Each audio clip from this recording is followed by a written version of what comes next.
কিছু কিছু মেয়ে আছে যারা হাজবেন্ডের কোথাও ঘুরতে যাওয়ার কথা শুনলেই ঝগড়া শুরু করে। বন্ধু বান্ধবের সাথে কোথাও আছে শুনলেই অশান্তি শুরু করে দেয়। আসলে কি জানেন তারা আসলে কারা?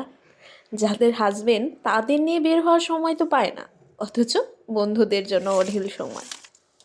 মূলত তাদের বাইরে যাওয়া বা বন্ধুদের সাথে আড্ডা দেওয়ায় মন খারাপ হয় না, মন খারাপ হয় এই ভেবে যে যার জন্য সারাক্ষণ ওয়েট করে বসে থাকি তাহার জন্যে সময় নাই, অথচ সারা দুনিয়ার জন্য সময়ের তার অভাব।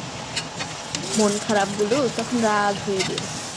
বউকে একটু সময় নিয়ে ঘুরতে নিয়ে যান, করে দেখবেন কোথাও যাওয়ার কথা উঠলে অশান্তি তো দূর, বউ নিজে ইচ্ছা করে পাঠাবে, বলবে যাও ঘুরে আসো। অনেক দিন তো তোমরা দেখাই করো না, আর বাসার কথা চিন্তা করতে হবে না, আমি সামলে নেব।